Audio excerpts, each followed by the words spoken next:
어두운 여름을 저희들이 지내고 있습니다. 또 열악한 여러 가지 상황들과 코로나 속에서도 지키시고 보호하시는 그와 하나님의 은혜에 감사를 드립니다. 신앙생활이라고 하는 것이 무엇인가?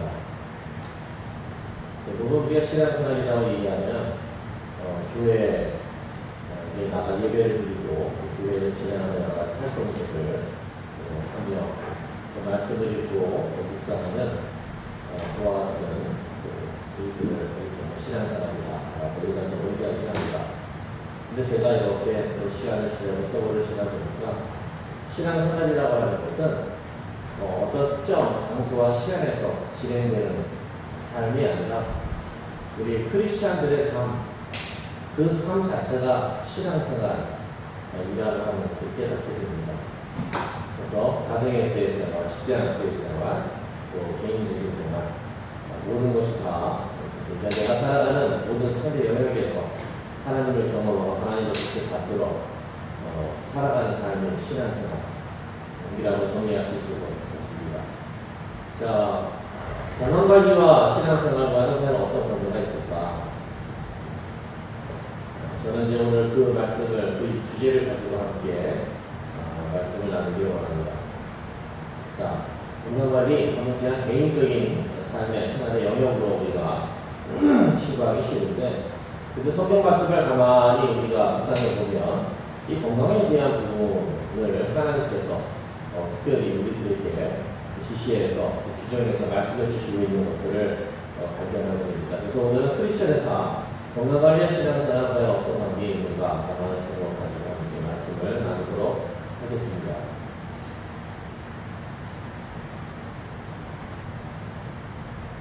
자, 먼저 이런 질문으로 한번 시작을 해봅니다. 건강관리에 있어서 그리스도인과 비그리스도인은 과연 어떤 차이가 있습니까? 자, 여러분 어떻게 생각하십니까? 그러면은 이런 질문은 공교로운 게, 저 그리스도인이라고 하지만 사실은 믿지 않는 사람들이 더 건강관리를 잘하고 또 아주 더 뛰어나게 또 생활하고 있는 모습들을 많이 보게 되죠.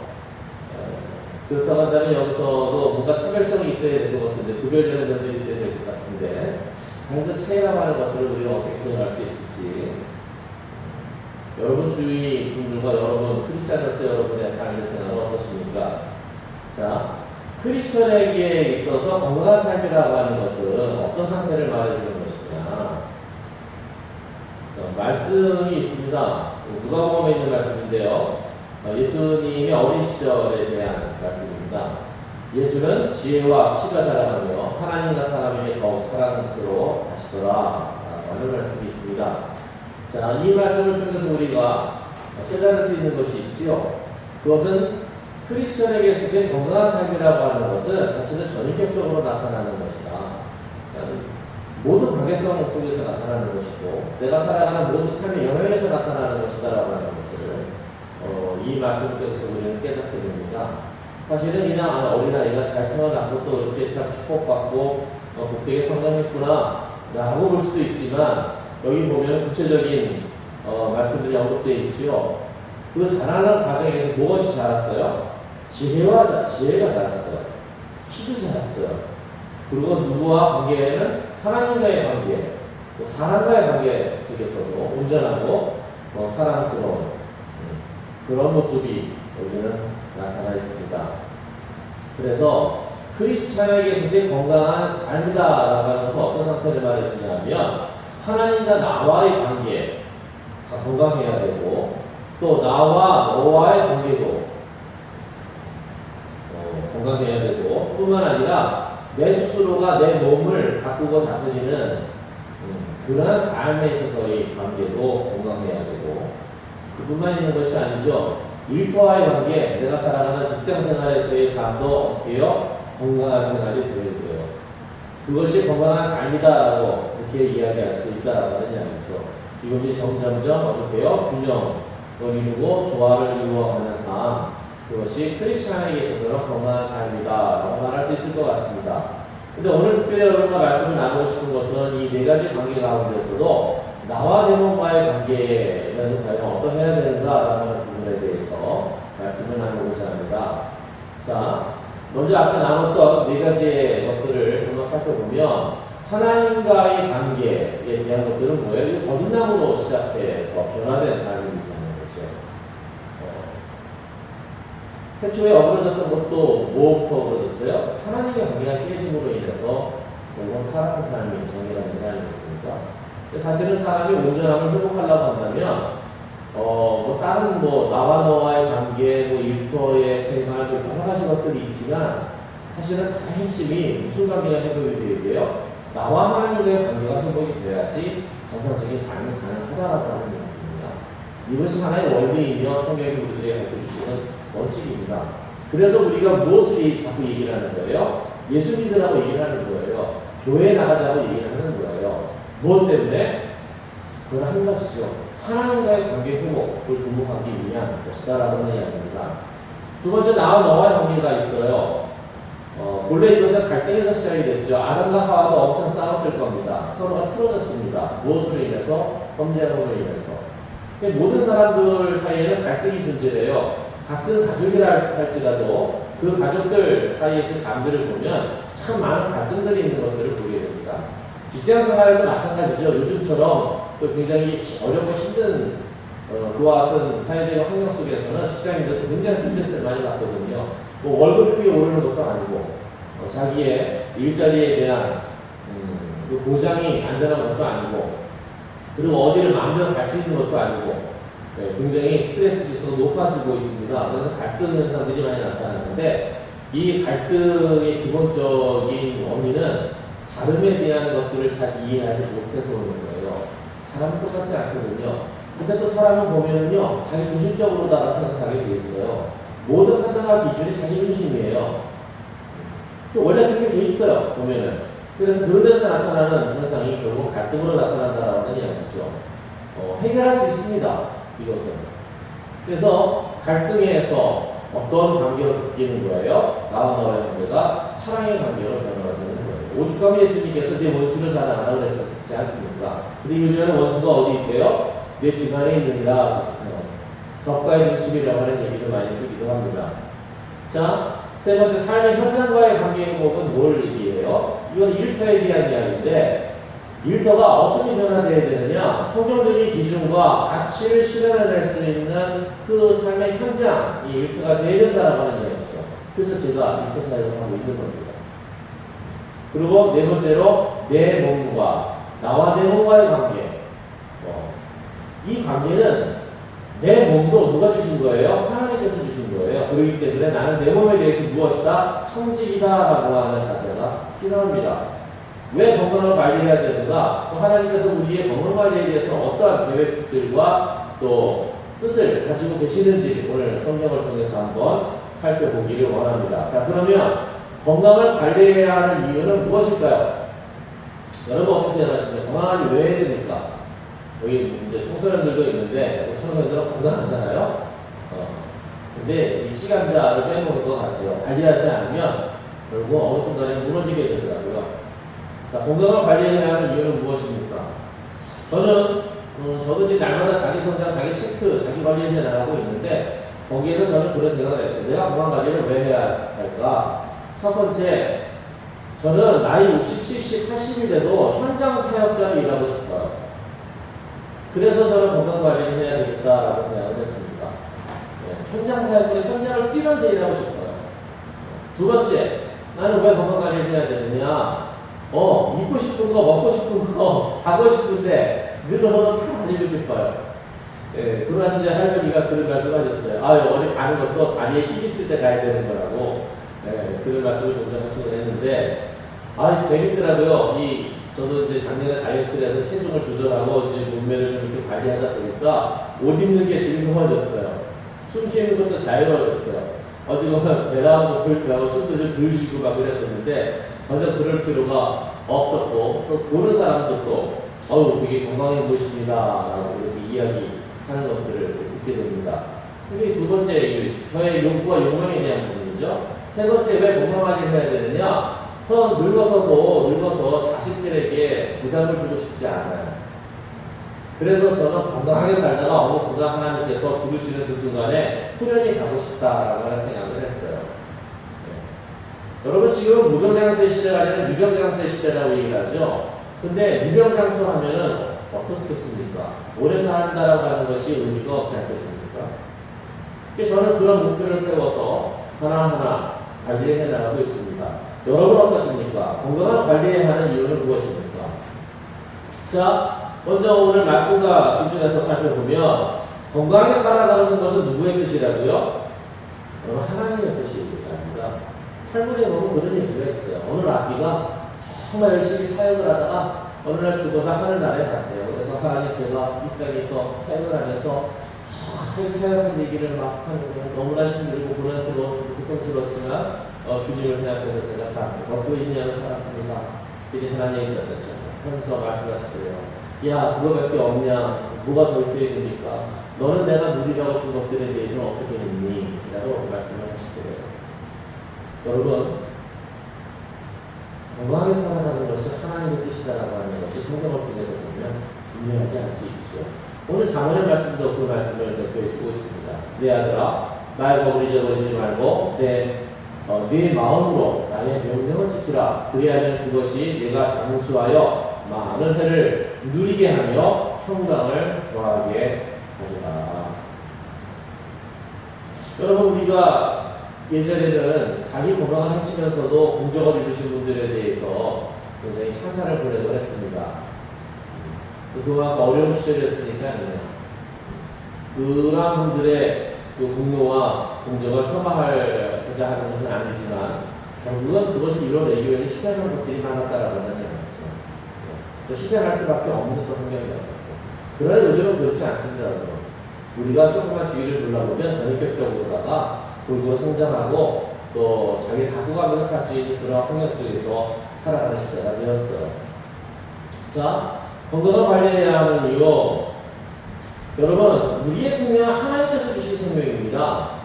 부여받은 거예요. 또 우리는 대대로 누가 이 몸을 줬다고 말씀해요? 부모님께서 우리 주셨다라고 얘기하지 않습니까? 우리의 부모, 그걸 넘어서 생명을 있게 하신 분은 하나님이시지요. 우리의 생명은 하나님께서 주신 거예요. 그러므로 나는 내 몸이 뭐가 되는 거예요? 청직이다라고 하는 의식을 여러분 가져야 됩니다.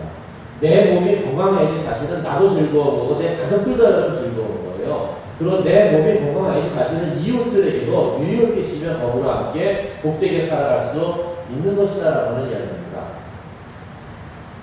내 몸에 대한 청지기 자세의 회복이 필요합니다. 지혜롭고 충성스러운 청지기 자세로 나 자신의 몸을 관리할 수 있어야 됩니다. 하나님께서 기뻐하시도록 또한 내 몸을 사용할 수 있어야 됩니다. 여러분 이게 크리스찬들이 가져야 되는 자세예요. 뭐라고요? 하나님께서 기뻐하시는 삶을 살아갈 수 있도록 내 컨디션을 관리할 수 있어야 된다라고 하는 이야기입니다. 자, 그러면 건강한 생활이라고 하는 것은 무엇이냐? 건강한 생활을 위해서 가장 중요한 것을 한번 뽑아보자. 건강관리를 하기 위해서는 무엇을 해야 되느냐? 라고 물었을 때 첫 번째가 무엇인가 하니 먹거리 관리예요. 먹거리 관리, 식단 관리. 두 번째가 스트레스 관리입니다. 요즘에는 이 스트레스가 또 만병의 또 소위 말해서 만성질환의 원인이 되고 있지 않습니까? 세 번째가 운동 관리예요. 또 거기에 요즘에는 뭐가 더 들어가는 거 아니 위생 관리, 환경 관리도 포함이 되어 있습니다. 환경이 안 좋으면 그것으로 인해서 오염이 일어나지 않습니까? 또 저는 하나 더 강조하는 것이 있는데 수면 관리에 대한 부분이에요. 현대인들이 질적으로 높은 수면을 잘 취하지 못하더라고요. 저 자신도 그러한 것들을 발견했어요. 왜 그런 거 아니? 스트레스가 많아도 수면이 잘 되지 않을 뿐만 아니라 요즘에는 컴퓨터라든지 이런 것들을 많이 모바일 기기에 많이 쓰기 때문에 사람의 목이 다 거북목이 되어 있습니다. 허리도 쉬어 있고 그렇게 되면 뭐가 오는 거 아니? 근육이 붓게 되고 통증이 오기 시작을 해요. 여러분 목은 일자로다가 이렇게 뻣뻣하게 세워지면요 회복이 안 된대요. 의사가 그 얘기를 하더라고요. 제가 병원에 가서 그 목이 아파가지고 그걸 돼서 치료를 받은 적이 있었는데 고등학생을 한번 자기가 고쳐보려고 노력을 했대요. 안 되더래요. 이미 그때다 굳어버린 것이 아닙니다. 사람 몸에 또 그 부분은 또 칼을 대는 것은 또 아닌 거거든요. 결국 한 가지밖에 없더라고요. 자기 스스로가 노력해서 자세를 교정하지 않고는 이거는 고쳐질 수 있는 것이 없더라고요. 그래서 수면 관리라고 하는 것들이 내가 잠을 잘 자야지 뭐가 되는 거예요? 잠을 잘 자야지 다음날에 건강한 삶이 가능하다라고 하는 이야기입니다. 여러분 사람이 잠을 못 자면요, 여러분 건강한 삶을 유지할 수가 없겠고요. 그래서 건강관리라고 할 때는 이 5가지를 다루게 됩니다. 먹거리, 식단을 어떻게 관리하는가, 또 스트레스를 어떻게 관리하는가, 또 내게 필요한 운동이라고 하는 것은 또 무엇이 있는가, 또 위생적으로 나의 환경을 내가 관리하고 있는가, 아니면 내 수면에 대한 부분은 어떻게 내가 관리하고 있는가. 그러니까 이것이 하나의 체크리스트가 되는 거죠. 자, 성경을 통해서 본 라이프 스타일.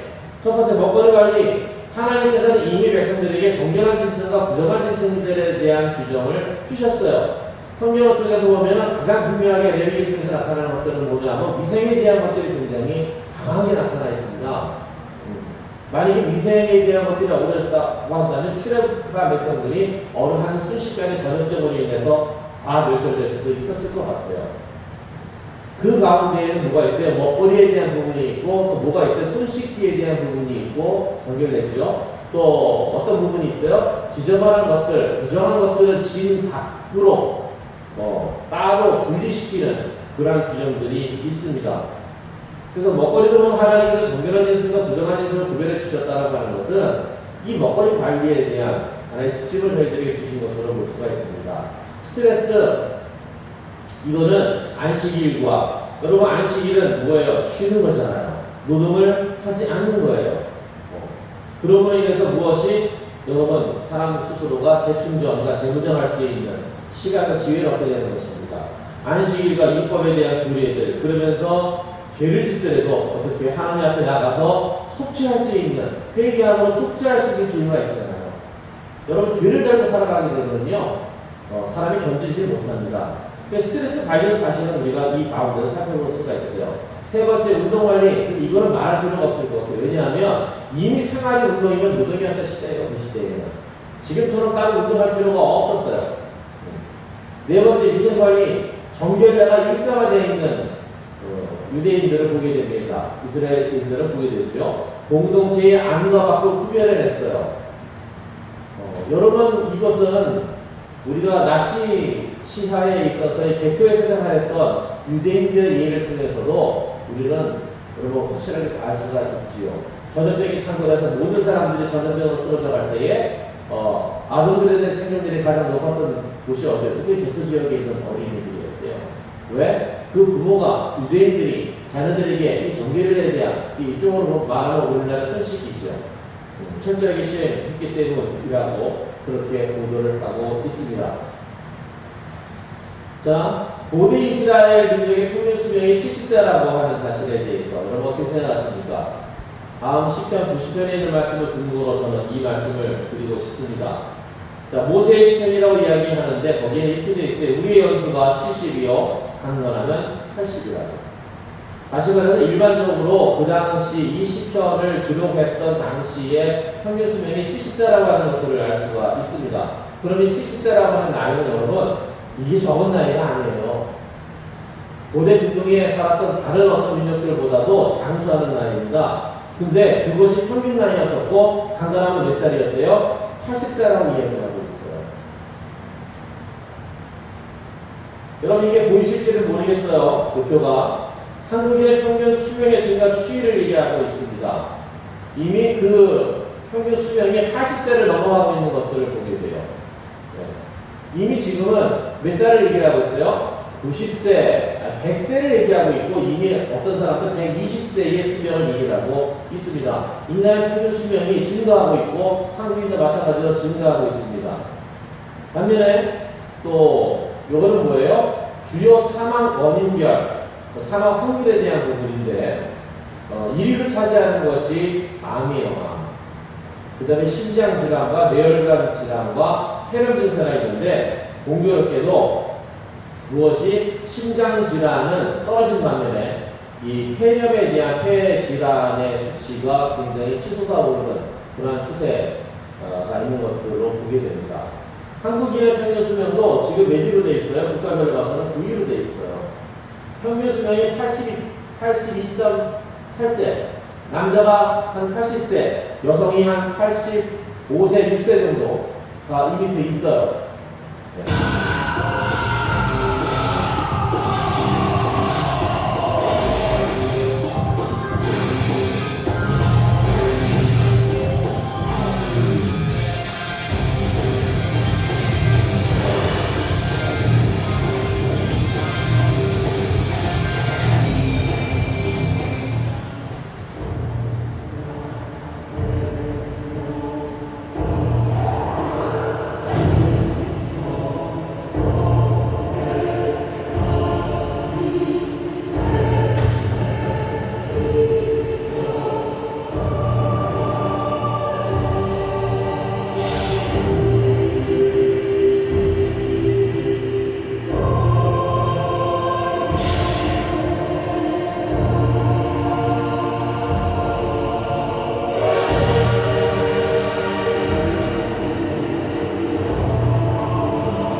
인간의 평균 수명이 점점 늘어나고 있다는 것을 나타내주고 있습니다. 로마 시대 때는 전쟁이 나서 그런지 24세로 나와 있어요. 온센스지라고 하는 것은 사람이 150세까지 가능하다고 주장하는 학자 중에 하나입니다. 60세기 동안 인간의 평균 수명이 50년이 증가했어요.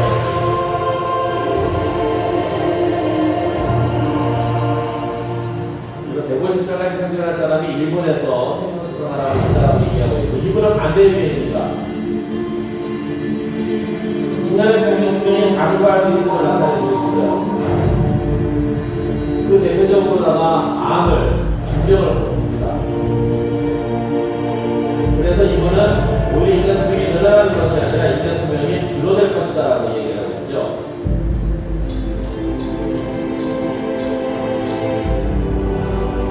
또 한 가지 질병뿐만 아니라 뭐가 문제가 되고 있습니까?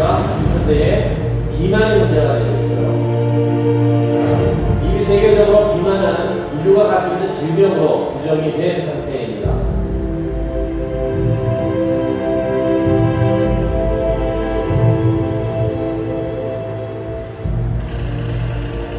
원래 인간의 수명이 2년에서 3년 줄어들 것이라고 얘기하고 있죠. 그 두 학자의 의견이 부딪히고 있어요. 서로 자신하고 있어요. 자기가 이긴대요.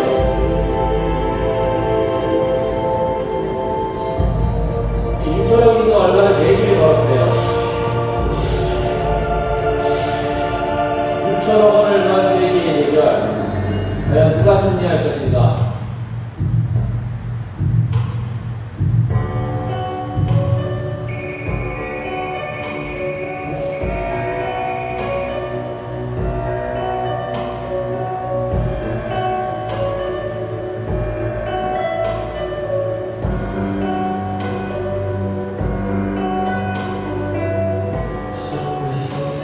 글씨가 잘 보이진 않는데, 그것은 이제 70세 이상의 건강관리를 전하는 현대인들의 삶에 대한 연륜에 대한 이야기입니다.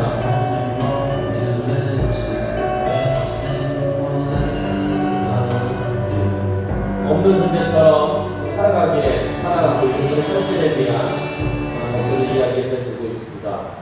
자, 그럼 이처럼 인간, 우리의 삶에 있어서 먹거리가 왜 중요한가? 사실은 먹거리가 타락했기 때문에 그런 거죠. 먹거리가 왜 중요합니까? 여러분, 먹는 것이 내 몸이 되기 때문에 그렇습니다. 먹는 것이 여러분의 몸을 형성을 해요. 네. 여기서 여러분들이 오염된 것들을 먹으면 무엇 오염되는 거예요? 여러분의 우리의 몸도 오염이 되는 거예요. 자, 먹거리 타락의 원인은 어디 있습니까? 인스턴트 식품, 그다음에 패스트 식품, 서구식 식생활이라고 규정을 하고 있습니다. 그래서 이런 것들이 어디에 나타나요? 적색류, 가공류, 당분, 정제곡물의 섭취, 이 부분으로 나타나고 있는 것들을 보게 돼요. 자, 내가 먹는 음식으로 내 몸이 만들어지는데, 두 번째는 뭐예요? 정크푸드에 대한 이야기예요. 정크라고 하는 것은 쓰레기를 의미하는데, 이 정크푸드의 개념이 어떻게 되냐 하면 열량을 높으나 영양가는 낮은 인스턴트식이나 패스트푸드 같은 고열량, 저영양식품을 저크푸드라고 얘기하는 겁니다. 그러니까 사람들 배가 고파서 먹긴 먹어요. 그래서 배가 불러요. 근데 뭐만 잔뜩 차는 거예요? 한 가지만 잔뜩 차는 거예요. 몸이 필요한 영양소는 골고루 들어가지 않는 거예요. 그러면 사람이 어떻게 돼요? 몸이 병들어요. 몰라요, 근데 그것을. 네. 제가 한 가지 시한의 현상을 겪은 것이 작년서부터 다이어트를 하고 식단을 조절하기 시작을 했어요. 근데 가급적이면 건강하게 먹으려고 노력을 하고, 뭐 그렇다고 막 간식 안 먹는 것도 아니에요. 하지만 적정량을 줄여서 먹긴 합니다. 라면 같은 것도. 근데 제주도 사역을 가게 되면 거기는 점심시간에 대한 선택은 없어요. 나가서 사 먹어야 돼요. 근데 희한한 일이 있더라고요. 제가 두 군데, 가까운 데 두 군데 있어 거기서 이제 뭐 갈비탕이나 뭐 국밥 같은 것들을 먹게 되는데, 그걸 먹고 나서 퇴근해서 올 때쯤 되면은, 되게 속이 부글부글 거려요, 막. 처음에 이게 왜 그런지 몰랐어요. 나중에 알고 보니까 그 집은 조미료를 엄청나게 넣는 집이었던 것 같아요. 너도 몰랐는데 제 몸이 그 반응을 나타내고 있더라고요. 자, 저크푸드를 먹으면 왜 문제가 됩니까? 가장 심각한 게 설탕의 과다 섭취에 있어요. 고혈당, 그리고 당뇨에 빠지게 되는 거죠. 자, 어제도 본지암 그 장물일이 있어서 가가지고서는 거기 소머리국밥 집에 들어가서 먹었는데 김치가 맛있더라고요. 근데 예전에 제가 먹었을 때하고 다른 점을 발견했어요. 단짠단짠해요. 엄청 달고 엄청 짜요. 요즘은 그러지 않으면 판매는 안 되죠. 자, 열량은 높으나 영양이 빈약한 그런 음식이 있기 때문에 그렇습니다. 또 튀김 종류는 뭐를 일으켜요? 우리 몸에 산화를 일으켜서 노화를 가속화하고 그런 의해서 성인병으로 이어진다는 이야기입니다. 청소년기부터 저크푸드를 즐겨 먹게 되면 어떤 현상이 일어나는 거 아니? 기억력 저하 현상이 일어나게 되고 또 치매와 우울증의 위험이 된다고 이미 2015년 디킨 대학의 연구 결과 나온 자료입니다. 어떻게 된다고요? 기억력이 저하가 돼요. 그리고 치매와 우울증의 위험성이 높아진다라고 하는 연구 결과가 나와 있습니다. 또 저크푸드를 먹으면 왜 문제가 되는가? 과도한 인공 첨가물과 나트륨들이 특히 청소년기의 아이들에게는 치명적이다라고 하는 이야기죠. 입에는 맞아서 들어갈지 모르겠어요. 그러나 우리 몸은 그렇지 않다라고 하는 이야기죠. 학자들이 얘기하기는 우리의 몸은 구석기나 신석기 사람들의 몸하고 거의 다른 게 없대요. 진화적으로 보면은. 네. 근데 뭐가 문제예요? 이 목구멍으로 들어가는 게 이게 됩니다. 어떤 변화를 일으킬지 아직도 그거에 대한 결과를 지금은 성인병이라고 하는 것으로 나타나고 있지만 또한 뭐가 있냐면 이 저크푸드가 갖는 위험성 중에 하나가 중독성이에요. 금단 증상이 일어나요. 그래서 그걸 먹지 않으면 어떻게 돼요? 우울증에 빠지게 되는 사례까지도 나타납니다. 결국 무엇에 대한 문제가 돼요? 장 건강이 나타나게 돼요. 요즘의 화두는 뭐예요? 장에 대한 것이 화두예요. 왜 장이 중요합니까? 제2의 심장이라고 얘기하는데 장이 중요한 것은 면역력에 대한 것들이 거기서 일어나기 때문이에요. 결국 장을 맞추는 것은 우리가 제가 공부해 본 바에 의하면 그 자가면역 결핍에 대한 것들도 다 거기서 독소를 회복하지 못하는 것으로 나타나더라고요. 여러분, 이 먹거리의 타락이 아주 이 타락 속에 우리가 살아가고 있습니다. 내 몸을 망치는 것이 과연 하나님의 뜻일까요? 아니요. 성경은 그렇지 않다라고 이야기하고 있습니다.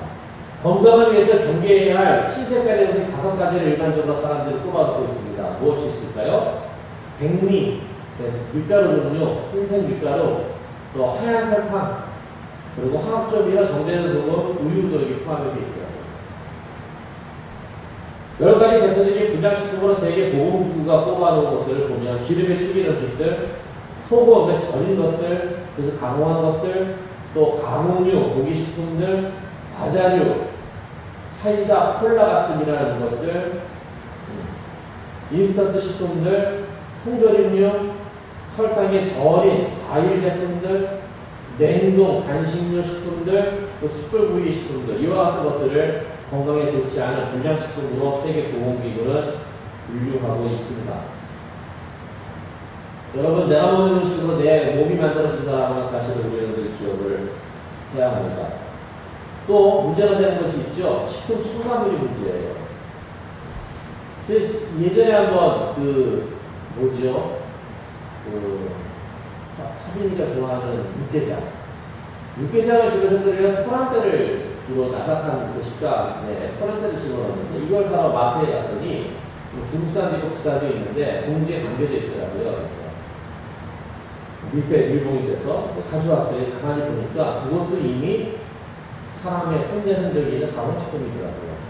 토란대 자체는 자연식이지만 그것을 복제를 벗겨서 상하지 말라고 그 안에다 약품을 첨가시켜서 이미 집어넣어 놓은 거잖아요. 이거는 화학 첨가물에 쪄 있는 것이 되는 거잖아요. 그러고서 느꼈어요. 야, 이거 안전한 음식이라고 하는 것이 원래 음식이라고 하는 것이 없구나. 식품을 제조, 가공 또는 보존할 목적으로 식품에 첨가하는 여러 가지 화목약품들을 이야기합니다. 55kg 한국 성인이 1년간 섭취하는 분량이 24.69kg이라고 하는 통계조사도 나와 있어요. 어마어마하지 않습니까? 자, 식품 첨가물 엄청나게 많죠. 거기에는 치유해도 다양한 것들이 있지만 그러나 대부분 위험한 것들이 많이 포함이 되어 있습니다. 자, 내가 먹는 음식으로 내 몸을 만들어지는데 결과는 뭐예요? 이처럼 먹거리에 따르기 결과는 비만으로 이어진다라고 하는 겁니다. 비만. 자, 이게 잘 안 보이실 거예요. 자, 어떤 표현이냐면 자신이 비만인 걸 나는 알고 있다. 83.4% 2010년도. 2016년도에 들어가니까는 84%로 넘어, 이거는 증가했어요. 근데 자기가 비만인 걸 사람들은 인지하고 있다라고 하는 이야기예요. 근데 땀날 정도로 운동하는 시간이 일주일에 1시간 15분 이상의 비율은 떨어지고 있어요, 우리가. 그리고 하루 30분 이상 거는 날이 일주일에 5일 이상의 비율도 어떻게 돼요? 떨어지고 있어요. 또 하루 섭취 에너지 중 지방이 차지하는 비율은 증가하고 있어요. 이거는 질병관리본부에서 나온 자료입니다. 그러니까 사람이 나는 문제가 있어 라고 인식을 하지만 아무런 조치를 하지 않고 있다라고 하는 이야기입니다. 여러분 그것은 구별된 삶이 아니다라고 저는 말씀드리고 싶습니다. 내가 먹는 음식으로 내 몸을 만든다. 무슨 21세기 인류 최대의 비만, 이미 질병으로 규정이 된 비만, 과부가 과식, 노화도 결국은 출시해서 출소하지 않았습니까? 그리고 성경은 식탐에 대해서는 뭘 규정을 하고 있어요? 탐욕으로 규정을 하고 있습니다. 식탐은 음식에 대한 탐욕인데 이 탐욕은 뭐예요? 우상숭배다라고 말씀을 하고 있습니다. 자, 또 이처럼 먹거리의 타락이 가져온 결과는 뭐예요? 두 번째가 독소에 대한 문제예요. 우리 몸에서 엄청나게 많은 독소들이 발생을 하고 있고 그것을 처리하지 못해서 결국 우리들의 무엇이 면역질환이 남아진다라고 하는 이야기입니다. 내 입맛에 맞는 가공된 음식은 내 몸 안에 무엇을 쌓아놓는다? 독소를 쌓아놓는다라고 하는 이야기죠. 그리고 이 독소는 뭐를 식품들이 주는 칼로리는 똑같은 100칼로리를 할지라도 차원이 다르다라고 하는 이야기죠. 그리고 그렇기 때문에 여러분 개개인에게 맞는 독단적인 식생활 패턴들을 만들어야 된다라고 얘기하고 있습니다. 자기에게 맞는 것이요. 또 글루텐이 없는 음식과 건강한 점프푸드를 먹어라라고도 훈련하고 있어요. 사실은 저는 여기에는 굉장히 찬성을 해요. 이걸 하시는 분들은 점프푸드는 아예 먹지 말아야 할 것으로 말씀하고 있는데 저는 먹습니다. 하지만 절제해서 먹습니다. 안 먹을 수가 없어요. 현대 사회에서 그런 것들은. 또 먹고 싶은 음식을 강제로 빼야 하는 것은 좋지 않다라고 이야기를 하고 있지요. 몸이 필요로 하기 때문에 그 음식을 먹어줘야 된다라고 그렇게 이야기하고 있는 것입니다. 자, 그러면 이제 여러분들이 드리는 질문입니다. 내 몸의 청지기로 살기 위해 오늘부터 여러분이 해야 할 것은 무엇입니까? 자, 우리가 알았어요. 건강하게 사는 것이 하나님의 뜻이고 또 크리스천이라고 하는 것은 구별된 삶에 자기의 건강을 챙기면서 살아가야 된다는 사실도 알았어요. 그렇다고 한다면 오늘부터 내 몸의 청지기로서 내가 어떻게 살아가야 되는가? 청결한 생활 습관과 환경 관리를 위해서 여러분 내가 어떻게 살아가야 되는 것인가? 내 방을 지저분하게 그냥 어지러 놓고 우리 청소년들 보면 그렇죠. 이거는 먼 나라 얘기는 아닌 것 같아요. 저 자신도 책상이 지저분할 뿐만 아니라 그리고 또 아이들도 보면은 이게 장난이 아니더라고요. 근데 그것이 굉장히 청결하지 못한 우리의 생활 습관이다라고 하는 것이죠. 자, 이거 어떻게 하시겠습니까? 두 번째, 식생활에 대한 변화예요. 먹거리를 구별할 수 있는 것도 여러분 거룩한 삶 중에 하나다라고 하는 것들을 기억해 주셨으면 좋겠어요. 소소하게 제철에 맞는 우리 주변에서 나는 것들을 가지고 여러분 먹을 수 있어요. 우리가 좋아하는 기호식품들은 절제해서 드셔도 돼요. 전혀 드시지 말라는 건 아니에요. 한번 해봤으면 좋겠어요. 또 규칙적인 운동과 숙면. 저는 오늘 아침에도 아내와 더불어서 함께 운동을 했습니다. 한 900분 정도 걸은 것 같아요. 저녁에 또 기회가 되면 또 운동하겠지만은 규칙적인 운동과 숙면이 굉장히 중요해요. 사람은 땀을 흘려야지 됩니다. 건강, 이 운동 관리는 어떻게 하시겠습니까? 네 번째, 스트레스의 대안과 또 이 스트레스에 대한 대안이 필요한데 저는 이것이 기쁨과 감사가 넘치는 감사일기. 여러분 이건 정말 은혜와 축복입니다. 여러분 감사일기 우리 성도님들은 모두가 진행하고 계신 줄로 압니다. 안 되면은 세 가지 단위를 해보세요. 저는 기업에서 매세감이라고 하는 것들을 해요. 매일 세 가지 감사하는 적기. 마지막으로 과학적인 단식을 통해서 자기 몸을 정화시켜주고 자기 몸을 돌볼 수 있는 이러한 조치들이 필요할 것입니다. 자, 오늘 주신 말씀 다시 한번 읽고 끝내겠습니다. 내 아들아, 나의 복을 잊어버리지 말고 네 마음으로 나의 명령을 지키라. 그리하면 그것이 내가 장수하여 많은 해를 누리게 하며 평강을 더하게 하리라. 기도하겠습니다. 하나님, 먹고 마시고 살아가는 것이 그저 자연스러운 우리의 삶의 부분이라고 생각해 왔었습니다. 그러나 그것에도 하나님 관심을 기울이고 계셨고 또 하나님의 백성들이 어떻게 먹고 마시고 살아가야 되는지에 대해서도 말씀해 주고 계십니다. 하나님 말씀을 따르지 않았을 때에 우리에게는 질병으로 다가왔고 만성질환이라고 하는 그와도 극복할 수 없는 또 극복하기 힘든 질환들로 또 고통받고 있는 하나님 그와 같은 삶을 맞이하게 되었습니다. 이제 내 몸의 청지기로서 살아가기를 원합니다. 저희들에게 지혜를 허락해 주시옵소서. 우리가 먹고 마시는 식단들을 다시 한번 살펴보며 또한 하나님 나의 스트레스를 어떻게 관리해야 되며 내가 어떻게 운동을 또 진행해야 되고 또 그리고 내가 하나님 주신 삶 가운데에서 어떻게 또 기쁨을 누리며 감사하며 살아가야 하는지 하나님 몸과 마음이 건강한 사람으로 살아가기 원합니다. 하나님 그리고 저희들이 나이가 먹어갈수록 또 후퇴해지는 것이 아니라 나이가 먹더라도 건강하게 활동하며 봉사하며 사역하며 살아가기 원합니다. 하나님 그 책임이 우리 자신에게 있음을 깨달았사오니 지혜와 명철을 더하여 주시옵소서. 우리 주 예수 그리스도의 이름으로 간절히 기도하옵나이다.